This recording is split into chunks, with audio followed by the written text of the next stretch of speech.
ये कहानी है मध्य प्रदेश के जनपद आगर मालवा के चर्चित रामधार हत्याकांड की। एक ऐसा मर्डर केस जिसको प्रदेश पुलिस भी सॉल्व ना कर सकी और हत्यारे खुलेआम 10 साल तक घूमते रहे। हाई प्रोफाइल केस न होने के कारण समय के साथ साथ लोग इस केस को भूल चुके थे। कुछ अपराध ऐसे होते हैं जिनका न्याय ऊपर वाला स्वयं करता है। इस केस में भी कुछ ऐसा ही हुआ जिससे रामधार हत्याकांड चर्चा का विषय बन गया। इस केस में अपराधियों को सजा ऊपर वाले ने स्वयं दी, ऐसी सजा जिससे रूह कांप जाए। अपने देश में कहावत है कि अक्सर बड़े कांड जर जोरू और जमीन के लिए होते हैं। अगर ये सभी वजह एक साथ ही किसी इंसान के साथ हावी हो तो आप सोच सकते हैं परिणाम कितना भयंकर होगा। नवंबर 2012 की बात है। सुबह के 5 बजे थे। अचानक गांव में जोर जोर से रोने की आवाजें आती हैं। गांव के सभी लोग आवाज का पीछा करते हुए भागते हुए जाते हैं। तब पता चलता है कि आवाज रामधार के घर से आ रही है। घर के जाने के 2 दरवाजे थे। घर का मुख्य दरवाजा अंदर से बंद था, जबकि घर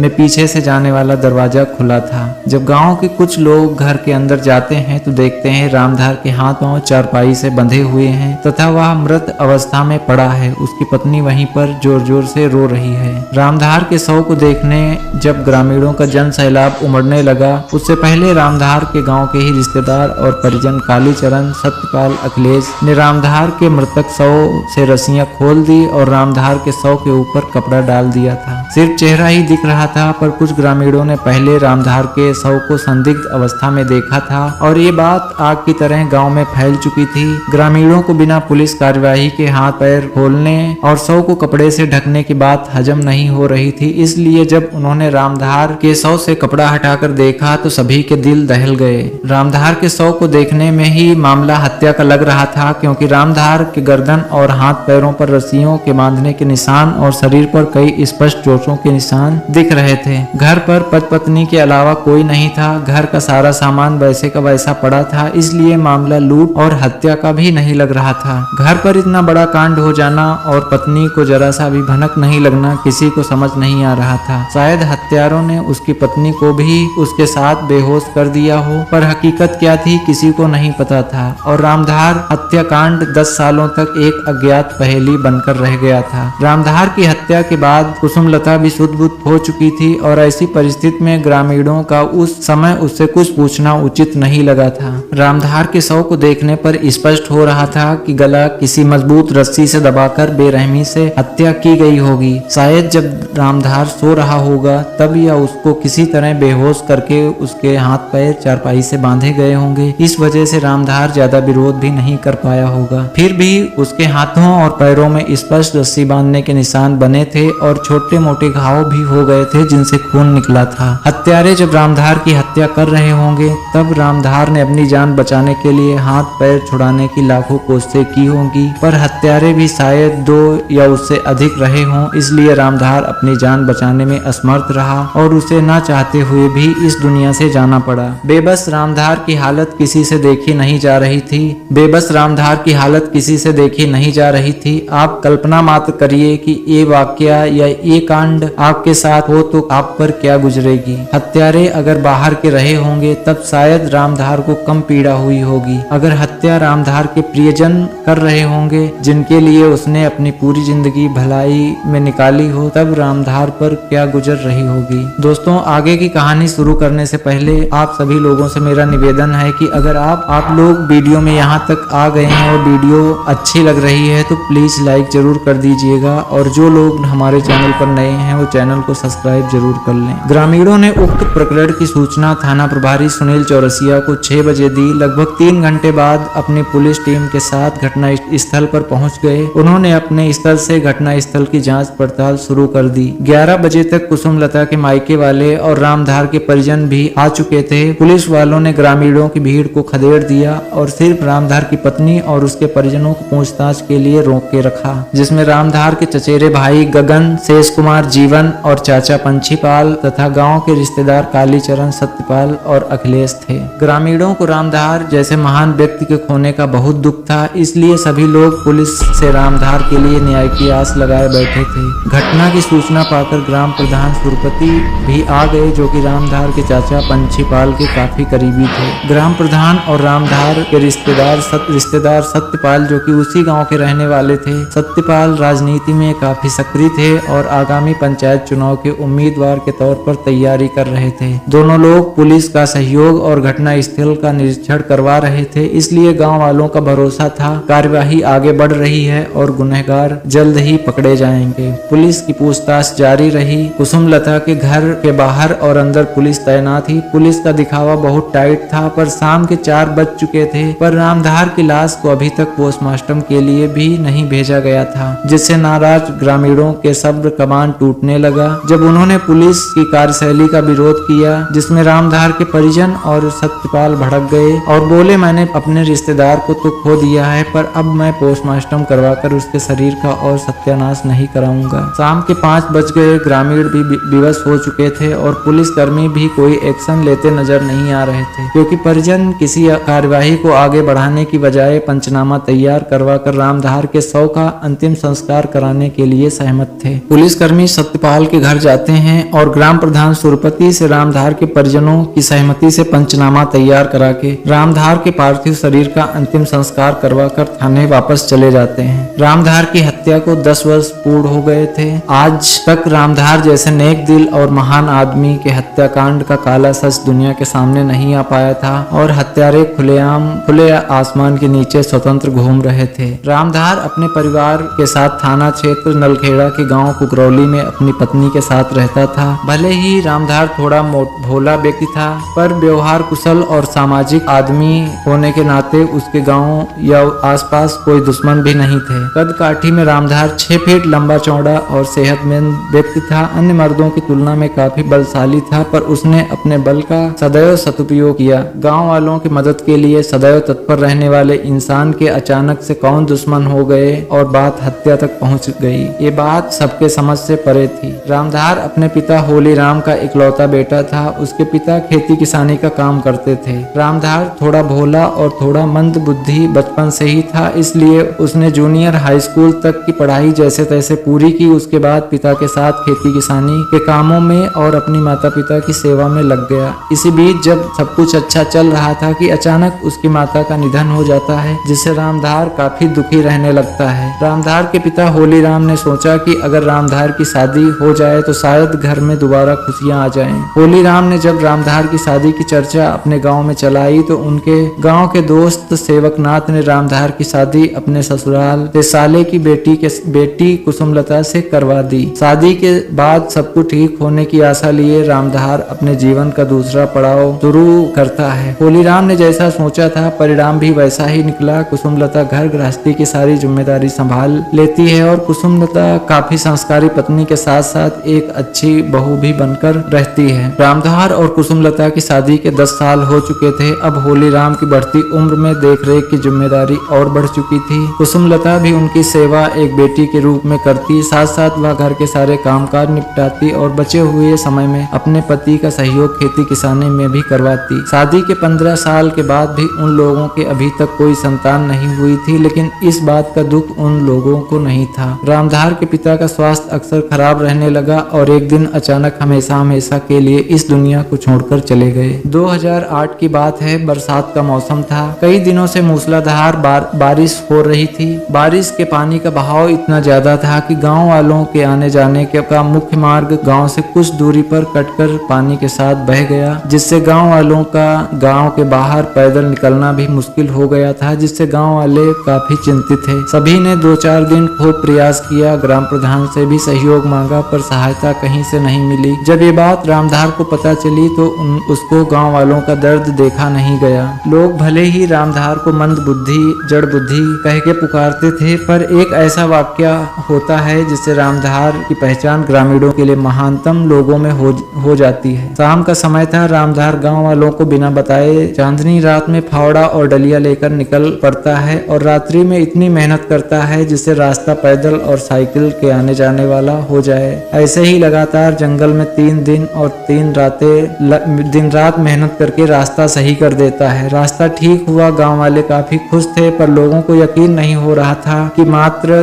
3 दिन में रामधार ने ऐसा कर दिया होगा। पर कुछ गांव के लोगों ने रामधार को सड़क सही करते देखा था, इसलिए लोग उसे उस असंभव जैसे कार्य को संभव मान लिए। पर गांव वालों को अभी भी लगता था कि शायद रामधार को इस काम के लिए किसी ने ज्यादा पैसे दिए होंगे, इसीलिए वह अकेले ही दिन रात मेहनत करके सड़क सही कर रहा था। पर जब हकीकत पता चली तो सभी गांव वालों की आंखों में आंसू आ गए। ग्रामीण अक्सर रामधार का उपहास एक जड़ बुद्धि के रूप में उड़ाते थे, पर ग्रामीणों के प्रति रामधार की सोच इतनी परोपकारी थी जिसका जीता जागता उदाहरण रामधार ने सबके समक्ष पेश कर दिया था। इस घटना के बाद रामधार सभी गांव वालों के दिलों और दिमाग में इस तरह बस गया कि लोग उसको एक महान आत्मा की तरह इज्जत देने लगे। आज रामधार की हत्या को 10 साल पूरे हो चुके थे। समय ने अपना चक्र पलटा और हत्यारे एक के बाद एक अपने गुनाहों की सजा ब्याज सहित भुगतने लगे। इन 10 सालों में अपराधियों ने जो किया उसका अनुमान किसी को नहीं था।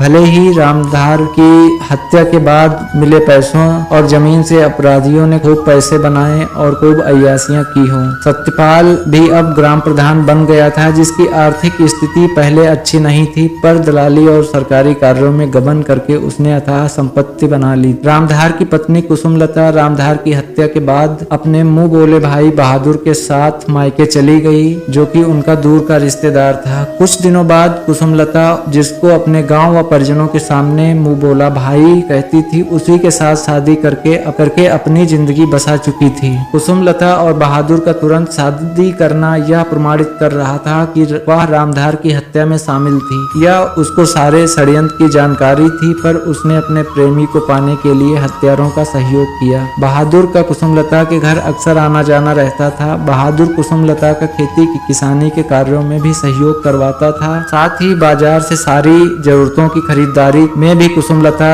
के साथ जाता था। बहादुर और कुसुमलता का आपस में शादी करना और रामधार की उपस्थिति में कई वर्षों से अक्सर आना जाना और हफ्तों रामधार के घर रहना अब इस ओर इशारा कर रहा था कि भोले भाले रामधार के पीठ पीछे इन दोनों लोगों के नाजायज संबंध कई वर्षों से रहे होंगे। पर परिवार के सदस्यों का कुसुमलता का साथ देना हत्या के समय समझ नहीं आ रहा था, लेकिन रामधार की हत्या के तुरंत बाद सारी जमीन और उसके घर पर उनके चचेरे भाइयों गगन कुमार तथा शेष कुमार आदि का कब्जा करना बड़े षड्यंत्र की ओर इशारा कर रहा था। सत्यपाल तथा अखिलेश, जो कि गगन के बहनोई थे, अच्छी राजनीतिक पैठ होने की वजह से सारा मामला रफा दफा करने में मुख्य भूमिका निभाए थे। रामधार के गांव के ही रिश्तेदार कालीचरण रामधार की हत्या के पहले आर्थिक तंगी से जूझ रहे थे और अपने परिवार के भरण पोषण के लिए दैनिक मजदूरी का काम करते थे, और हालात ऐसे तंग थे कि अगर किसी दिन मजदूरी न लगे तो खाने पीने के भी लाले हो जाते थे। पर रामधार की हत्या के बाद कालीचरण का मजदूरी करने जाना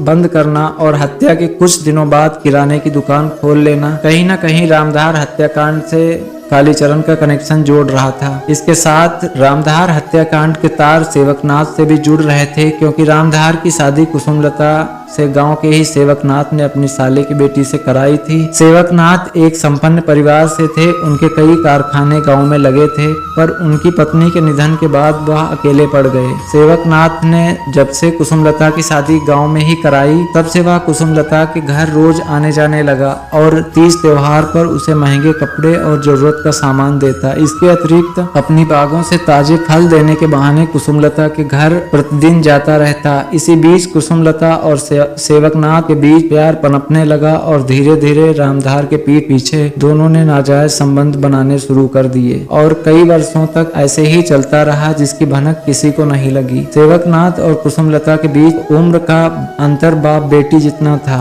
सेवकनाथ की इच्छाएं बढ़ती उम्र में भी खुले आसमान में उड़ने की थी, पर पढ़ कर चुके थे, इसलिए कुसुमलता भी उससे दूरी बनानी शुरू कर दी। तभी कुसुमलता की जिंदगी में बहादुर आता है और बहादुर अक्सर कुसुमलता के घर पर रुकने लगता है, जिससे सेवकनाथ भी उसकी उपस्थिति में कुसुमलता के घर आ जा नहीं पाता है। शायद इसी बीच कुसुमलता और बहादुर अपने रिश्ते की मर्यादा को भूलकर सेवकनाथ की तरह दोनों के बीच प्रेम प्रसंग शुरू हुआ हो। सेवकनाथ को कुसुमलता और बहादुर के प्रेम प्रसंग का पता चला होगा, इसीलिए उसने बहादुर का विरोध किया, जिससे नाराज होकर कुसुमलता ने सेवक के घर जाकर एक बार जमकर बवाल काटा। सेवकनाथ ने अपनी इज्जत और परिवार की इज्जत बचाने के लिए कुसुमलता से हमेशा हमेशा के लिए दूरी बना ली और तब से कुसुमलता से कोई नाता नहीं रखा। रामधार हत्याकांड से सेवकनाथ का कोई कनेक्शन नहीं जुड़ रहा था, पर रामधार जैसे नेक दिल इंसान की पीठ के पीछे उसकी पत्नी, जो कि रिश्ते में बेटी के समान थी, उससे नाजायज शारीरिक संबंध बनाना भी एक इंसानियत की हत्या थी। इसलिए इन कुकर्मों की सजा तो सेवकनाथ को मिलनी ही थी, जिसको शायद नियति तय कर चुकी थी। बेचारा रामधार इन सब चीजों से अनजान समाज सेवा और अपनी खेती किसानी के कार्यों में व्यस्त था। रामधार की शादी को 25 साल से अधिक हो चुके थे, पर अभी तक कोई संतान नहीं हुई थी। इसलिए रामधार के चचेरे भाइयों के मन में कहीं न कहीं उसकी जमीन और संपत्ति पाने का लालच आने लगा होगा। रामधार के चचेरे भाइयों को जब कुसुमलता और बहादुर के साथ प्रेम प्रसंग की बात पता चली, तो उनके मन में रामधार को रास्ते से हटाने तथा कुसुमलता को शादी के बहाने बहादुर के साथ भेजने का विचार आया, ताकि रामधार की सारी संपत्ति गगन और उसके भाई ले सकें। गगन शेष कुमार ने अपने रिश्तेदार सत्यपाल अखिलेश के साथ मिलकर एक घिनौना षड्यंत्र बनाया, जिसको अंजाम तक पहुंचाने के लिए मोहरा बनाया कुसुमलता को, और उसके रिश्तेदार कालीचरण तथा उसके प्रेमी बहादुर को भी इस षड्यंत्र में सम्मिलित किया। लालच भरी योजना सभी को बताई, जिसमें सभी का फायदा था। प्यार, लालच, पैसों की चाह ने सभी को षड्यंत्र का हिस्सा बनने पर मजबूर कर दिया, जिसमें संपत्ति की हिस्सेदारी, घर में गहनों और पैसों के बंटवारे सहित कुसुमलता की शादी बहादुर के साथ करवाने तथा उसकी नई जिंदगी की शुरुआत करने तक सारा प्लान तय हो चुका था, जिसमें सत्यपाल ने इस घटना को अंजाम तक पहुंचाने के बाद थाना पुलिस के चक्कर में बचाने के एवज में मोटी रकम तय की थी। सभी लोग मौके की तलाश में लग गए, पर रामधार अत्यधिक बलशाली और हष्टपुष्ट इंसान था, इसलिए एक दो लोग मिलकर भी उसकी हत्या करना संभव नहीं लग रहा था। इसलिए सत्यपाल प्लान बनाता है, जिसमें गगन और शेष कुमार पैसे खर्चे करते हैं तथा कुसुमलता का रिश्तेदार कालीचरण को काम दिया जाता है कि रामधार को धीरे धीरे नशे की आदत में डाले। कालीचरण रामधार को पहले पाचक चूड़ बताकर भांग खाने की आदत डलवाता है, फिर धीरे धीरे सारे नशे सस्ते नशों का आदी बना देता है। कुसुमलता भी अपने प्यार को पाने के लिए इन सब का सहयोग इस घिनौने षड्यंत्र में करती रही। वह शराब भी मंगवाती, खुद थोड़ी पीती और दारू को दवाई की तरह तमाम फायदे बताते हुए रामधार को बहला फुसलाकर ज्यादा पिला देती। यह सिलसिला कई महीनों तक अनवरत चलता रहा। कुसुमलता रामधार को इतनी शराब पिला देती कि वह अक्सर नशे में बिना खाना खाए ही सो जाता। रामधार धीरे धीरे कमजोर होता चला गया और बीमार रहने लगा। कुसुमलता गांव वालों के सामने दिखावे के लिए दवाई तो लाती, पर दवाई जानबूझकर समय से नहीं देती, ताकि रामधार बिस्तर पर ही पड़ा रहे और जल्दी ही दम तोड़ दे और लोगों को शक भी ना हो। पर कुसुमलता द्वारा किए जा रहे इन तमाम नाकाम प्रयासों का रामधार पर इतना फर्क नहीं पड़ा और वह हर बार मृत्यु को चकमा देकर वापस आ गया। हत्या के एक दिन पहले रामधार के घर कालीचरण जाता है और उसे अधिक मात्रा में भांग खिला देता है। नशे की हालत में रामधार रोज की भांति घर के बाहर सोया था। संयोगवश उसकी उल्टी हो जाती है। वह पानी पीने के लिए जैसे घर में घुसता है तो देखता है कुसुमलता के बिस्तर पर बहादुर भी संदिग्ध परिस्थितियों में लेटा है और दोनों आपस में शारीरिक संबंध बना रहे हैं। रामधार ये सब देखकर सन्न रह जाता है और आग बबूला होकर बहादुर को पकड़ने के लिए आगे बढ़ता है, पर बहादुर उसके हाथ नहीं आता है। मौका पाकर जान बचाकर बहादुर घर से भाग निकलता है। कुसुमलता की इन हरकतों से रामधार को बहुत गुस्सा आई, पर बेचारा भोला भाला इंसान क्या ही करता, जिसकी फितरत में हिंसा नियत ने लिखी ही ना हो। अपनी लाचारी और विवशता से रामधार के पास एक ही रास्ता था अपने आप को तथा अपने गुस्से को कंट्रोल करने का, वह थी शराब। रामधार दारू की पूरी बोतल पी जाता है और वहीं नशे में आंगन में पड़ी चारपाई पर लुढ़क जाता है। रामधार जैसे ही नशे में बेसुध होता है, कुसुमलता बहादुर को दोबारा बुलाती है और रामधार को हमेशा हमेशा के लिए रास्ते से हटाने की बात करती है। बहादुर भी अपनी तथा कुसुमलता की काली करतूतें गांव वालों के सामने उजागर ना हो इसलिए तैयार हो जाता है। इसके बाद गगन तथा शेष कुमार को फोन करके घटना को अंतिम अंजाम तक पहुंचाने की बात करता है। गगन अपने बहनोई अखिलेश तथा सत्यपाल को ये सूचना देता है, जिसमें अखिलेश कुसुमलता अपने रिश्तेदार कालीचरण को बुलाते हैं। कुसुमलता रामधार के हाथ पर रस्सी से बांध देती है। कालीचरण रामधार के मुंह में कपड़ा ठूस देता है। वहीं अखिलेश घर के बाहर झाड़ियों में खड़ा होकर घर के बाहर आने जाने वाले लोगों पर नजर रखता है। शेष कुमार तकिए से रामधार का मुंह दबाता है, फिर भी रामधार की सांसें नहीं रुकती हैं। तब गगन चारपाई के नीचे लेटकर रस्सी से रामधार की गर्दन कसता है। रामधार तकरीबन करीबन 5 मिनट तक अपनी जान बचाने के लिए लाखों प्रयास करता रहता है, पर ये सभी लोग मिलकर रामधार की हत्या कर देते हैं। हत्या करने के बाद सभी लोग सुबह गांव वालों से बचने के लिए योजना बनाते हैं। सत्यपाल थाना प्रभारी और ग्राम प्रधान से उक्त प्रकरण में बात करता है तथा रात्रि में ही अपने विश्वास पात्र से 2 लाख रुपए थाना प्रभारी को देकर मामला रफा दफा करने की बात सेटल कर लेता है तथा ग्राम प्रधान को 50,000 रुपए फर्जी पंचनामा तैयार करने तथा ग्रामीणों का विरोध से बचाने के लिए रुपये देता है। फिर रात के अंधेरे में सभी लोग दबे पांव गांव वालों की नजरों से बचकर अपने अपने घर चले जाते हैं। पूरा मामला सेट हो चुका था। गांव के सभी लोग आराम से सो रहे थे। सुबह के 5 बजे ही कुसुमलता ने बने हुए प्लान के अनुसार आगे का सारा खेल खेलना शुरू कर दिया। कुसुमलता और बहादुर यहाँ से जाने के बाद शादी जरूर कर लिए थे, पर बिना पैसों, जमीन और घर के अच्छी जिंदगी की शुरुआत नहीं कर पा रहे थे। कुसुमलता ने कोर्ट का सहारा लिया और अपनी जमीन को हथियाने की कोशिश में लग गई। जब सभी हथियारों का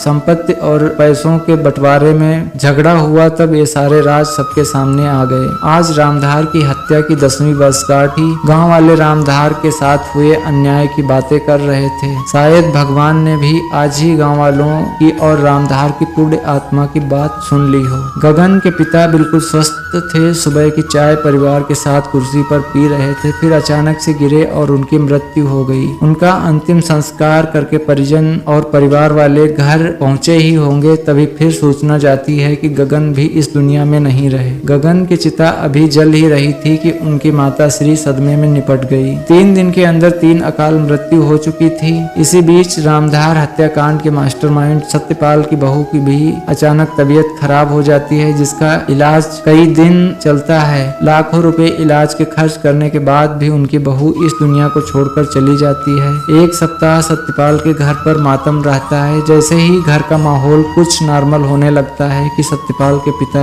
घुम्मन की भी अचानक तबीयत खराब हुई और 2-3 दिन हॉस्पिटल में बिल फाड़ने के बाद दम तोड़ देते हैं। पिता और बहू की अचानक मृत्यु के बाद सत्यपाल मानसिक रूप से परेशान हो उठा। उसकी बड़ी बेटी जो शादी करने योग्य हो गई थी, इसलिए उसने कई रिश्ते देखे, पर कुकर्मों और पूर्व में किए गए पाप उसकी बुद्धि भ्रष्ट कर चुके थे और पापों की सजा उसकी बेटी को भी भुगतनी पड़ी, क्योंकि जल्दबाजी में उसने बेटी की शादी एक शराबी और चोर प्रवृत्ति के युवक के साथ कर दी। घर में अशांति और कलह इस तरह फैल चुकी थी कि सत्यपाल अंदर से खोखला हो गया। इसी बीच उसके लड़के की शादी वाले आते हैं और लड़के का रिश्ता पक्का कर देते हैं। घर में हुई 2 अकाल मृत्यु से परेशान सत्यपाल ने अपने लड़के की शादी हिंदू रीति रिवाज से कुछ परिजनों के समक्ष एक मंदिर में करवा दी। विनाश काले विपरीत बुद्धि। दोस्तों, इतना सब कुछ होने के बाद भी सत्यपाल और उसका लड़का अपना रवैया बदलने को तैयार नहीं था, इसलिए नई बहू ज्यादा दिन उसके घर नहीं रुक सकी। सत्यपाल और उसके लड़के ने झूठे आरोप प्रत्यारोप लगाकर उसको इतना प्रताड़ित किया कि वह घर से मजबूरन चली गई। घरेलू विवाद जब मर्यादा लांघ गए तो दहेज प्रथा तथा उत्पीड़न का केस सत्यपाल और उनके लड़के पर दर्ज हो गया। सत्यपाल मानसिक, आर्थिक और शारीरिक रूप से कमजोर हो चुका था, इसलिए सत्यपाल का स्वास्थ्य लगातार खराब रहने लगा और कुछ दिनों तक हॉस्पिटल और बिस्तर को अच्छा साथी बना लिया, क्योंकि सत्यपाल कैंसर और शुगर जैसी भयंकर बीमारी का शिकार हो चुका था। लाखों रुपए खर्च करने के बाद भी सत्यपाल पूर्णतया ठीक न हो सका। सत्यपाल अभी जिंदा है और हर रोज नई मौत मर रहा है। वर्षों की दलाली और पापों का हिसाब शायद ऊपर वाला हर रोज उससे करवा रहा हो। सेवकनाथ भले ही रामधार की हत्या में शामिल नहीं था, पर कुसुमलता के साथ बनाए गए अवैध शारीरिक संबंध जो कि एक प्रकार से पाप ही थे। सेवकनाथ को पैरालाइज हो जाता है और आज कई वर्षों से चारपाई पे पड़ा है। वह प्रतिदिन पश्चाताप की अग्नि में जल रहा है। ईश्वर से रोज क्षमा प्रार्थना की दुआ करता होगा तथा मुक्ति भीख मांगता होगा, क्योंकि अब उसके पुत्र और बहू भी उसकी देखरेख के लिए आगे नहीं आते हैं। दूसरी ओर कालीचरण ने रामधार की हत्या के बदले खूब पैसे बनाए, पर वो ज्यादा दिन काम नहीं आ सके। इन सब घटनाओं के तुरंत बाद एक दुर्घटना होती है जिसमें कालीचरण अपने बेटे और भाई को खो देता है। बेटे और भाई के इलाज में उसकी सारी जमा संपत्ति खत्म हो जाती है और हालत पहले से भी और बदतर हो जाते हैं। पुनः कालीचरण मजदूरी की राह पर आ जाता है। रामधार के चाचा पंक्षीपाल, जिन्होंने ग्राम प्रधान सुरपति से मिलकर फर्जी पहुंची पंचनामा तैयार कराया था तथा हत्यारों का सहयोग किया था। उनकी पत्नी अपाहिज हो गई, इकलौता बेटा था जिसकी शादी के 10 वर्ष होने को हैं, पर अभी तक कोई संतान नहीं हो पाई है और डॉक्टर्स ने भी बच्चा होने की कोई संभावना नहीं जताई है। कुसुमलता के गर्दन में घेंघा रोग हो जाता है। इसी बीच कुसुमलता के गर्दन में घेंघा रोग भी हो जाता है और इसका संक्रमण इस तरह फैलता है कि वह अपनी जिंदगी और मौत की लड़ाई हॉस्पिटल तक पहुंचा देती है और इलाज में धीरे धीरे उसकी सारी संपत्ति और जमीन खत्म हो जाती है। कुसुमलता हॉस्पिटल से जब तक वापस आती है तब तक बहादुर मानसिक रूप से विक्षिप्त हो जाता है और कई महीनों तक इधर उधर पागलों की तरह भटकता रहता है। फिर एक दिन अचानक फांसी लगाकर आत्महत्या कर लेता है। अब सजा का नंबर आता है। रामधार हत्याकांड से जुड़े अंतिम सहयोगी ग्राम प्रधान यानी सुरपति का, जो विगत कई दशकों से पंचायत की सीट पर विराजमान थे, उनकी इस बार करारी हार हो जाती है। ये महज इत्तेफाक भी हो सकता है, पर उनकी पत्नी और मां का अचानक मृत्यु हो जाना कहीं न कहीं उनके कुकर्मों का फल लगने लगा था। पर अगर ये भी महज इत्तेफाक समझा जाए तो ऊपर वाले का कहर अभी बाकी था, क्योंकि सुरपति शायद ऐसे कई पापों को अंजाम अब तक दे चुका होगा। सुरपति के चुनाव हारने के बाद 1 महीने में ही उसने 2 परिजनों की मृत्यु देख ली थी। जब सुरपति के जीवन में अभी और घोर संकट और कलह बाकी थी। सुरपति की बड़ी बेटी, जिसकी कुछ ही दिनों में शादी होनी थी, अचानक उसका घर के अंदर ही आग लगाकर आत्महत्या कर लेना सुरपति की लंका लगा चुका था, पर अभी उसकी लंका ढहनी बाकी थी। इन चारों घटनाओं के घाव अभी ताजे ही थे। इसी बीच उसका बड़ा बेटा घर में काम करने वाली एक नाबालिग लड़की से बलात्कार कर देता है। सुरपति घोर मुसीबतों से जूझ रहा था, पर उसके बेटे द्वारा किए गए जघन्य अपराध के चलते लोगों ने उससे दूरी बना ली और उसकी सहायता के लिए ना परिजन ना परिवारजन कोई भी नहीं आगे आए। बेटे के जेल जाने के बाद और माँ पत्नी फिर बेटी की आत्महत्या करने का सदमा सुरपति नहीं झेल पाया और मानसिक तथा हृदय का रोगी हो गया। कई महीने हॉस्पिटल का बिल भरने के बाद उसकी भी जान नहीं बची। दोस्तों, हमारे संविधान और न्याय प्रणाली के समानांतर ईश्वरीय शक्तियों की भी एक और न्याय प्रणाली चलती है, जो काफी शक्तिशाली है। उसकी नजरों से कोई नहीं बचता, इसलिए तन मन और वचन से ऐसा कुछ भी ना करें जिससे आपको उसका फल पता नहीं किस रूप और किस स्थिति में भुगतना पड़े। हमारे द्वारा किए गए अच्छे और बुरे कर्मों का फल इसी जीवन में मिलना तय है। अत्यधिक लालच में किए गए कार्य और आवश्यकता से अधिक अर्जित किया गया धन व्यक्ति की बुद्धि भ्रष्ट कर देता है। लक्ष्मी माता की सदैव से ही प्रवृत्ति रही है कि वह आवश्यकता से ज्यादा किसी के पास नहीं रुकती, इसलिए वह कैसे भी अन्य जरूरतमंद के पास जाने का रास्ता बना लेती है। वो रास्ता चाहे आपको अपराध के रास्ते पर ढकेले या किसी दुर्घटना या गंभीर बीमारी का शिकार बनाए। हमारे जीवन के लिए पैसा आवश्यक है, पर सिर्फ पैसे ही घर में सुख और शांति नहीं ला सके। दोस्तों, इस कहानी का यही अंत होता है। फिर मिलूंगा नई क्राइम स्टोरी के साथ। प्लीज कमेंट बॉक्स में इस कहानी के बारे में अपनी राय जरूर दें। धन्यवाद। जय हिंद।